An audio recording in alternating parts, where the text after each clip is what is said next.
Hello বন্ধুরা, আপনারা তো জেনেই থাকবেন চন্দন গাছে বিপুল পরিমাণে সাপ পাওয়া যায়।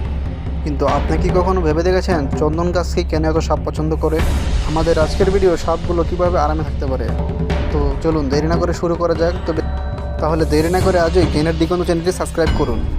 অনেকের মনে তো প্রশ্ন জাগে, সাপের তো পা নেই, তাহলে সাপ কীভাবে গর্ত থেকে বের হতে পারে? কারণ আমরা সাপকে বেশিরভাগ সময় গর্ত থেকে বের হতে দেখি, তাই সহজে আমরা মনে করি সাপ নিজের গর্ত বোধহয় নিজেই তৈরি করে। কিন্তু আপনি কি জানেন সাপ কখনো নিজের ঘর নিজে তৈরি করতে পারে না। মূলত সাপ ইঁদুর তাড়া করতে করতে ইঁদুরের গর্তে পৌঁছে যায় এবং ইঁদুরকে মেরে ফেলে। তখন সেই গর্তকে সে নিজের বাসা ভেসে থাকে।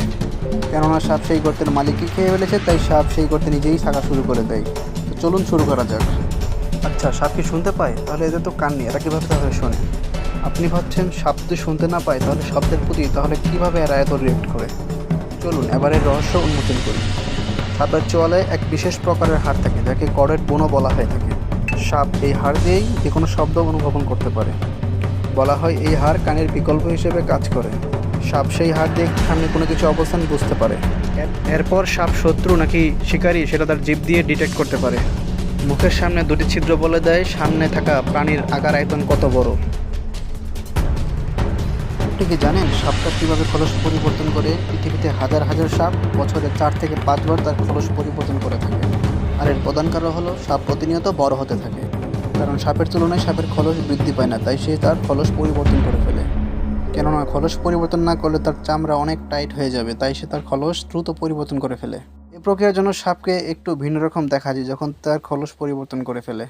আচ্ছা, আপনি কি ভেবে দেখেছেন সাপ যদি আপনার পেছনে তাড়া করে তাহলে সেই সাপের সঙ্গে দৌড়ে কি আপনি পেরে উঠবেন? হ্যাঁ, পারবেন। পৃথিবীতে এমন কিছু সাপ আছে যার সাথে দৌড়ে আপনি পেরে উঠবেন। তবে পৃথিবীতে এমনও কিছু সাপ আছে যেটি সবচেয়ে ভয়ঙ্কর, সেগুলোর পেছনে দৌড়ে আপনি কখনই উঠতে পারবেন না। তাহলে প্রথমেই বলতে হবে ব্ল্যাক ম্যাম্বার কথা। এই সাপটি অনেক দ্রুতগামী, এটি প্রায় ঘন্টায় 20 কিলোমিটার পার আওয়ার বেগে ছুটতে পারে। তাহলে বুঝতেই পারছেন এই প্রজাতির সাপ যদি আপনার পেছনে তাড়া করে তাহলে সৃষ্টিকর্তার নাম জপা ছাড়ার কোনো উপায় নেই। তবে আপনি যদি সৌভাগ্য হয়ে থাকেন তাহলে আপনি বেঁচে যেতে পারেন। এই সাপের বিষ এত ভয়ঙ্কর যে কয়েক মুহূর্তে একজন মানুষকে মেরে ফেলতে পারে। আপনি কি জানেন সাপ কীভাবে রাতের বেলায় এত অ্যাকুরেটভাবে আক্রমণ করতে পারে? তারপরে সাপ রাতে দেখতে পায় না বন্ধুরা, সাপ রাতে দেখতে পায় না। সাপের মাথায় দুটি ছিদ্র থাকে, যেটা দিয়ে সে রাতের বেলাও হিট ডিটেক্ট করতে পারে। সাপের সামনে কোনো প্রাণী বড় কিংবা ছোট তা ডিটেক্ট করতে পারে সেই দুটি ছিদ্র দিয়েই। আর এভাবেই সেই ইঁদুরকে রাতের বেলায় আক্রমণ করতে পারে।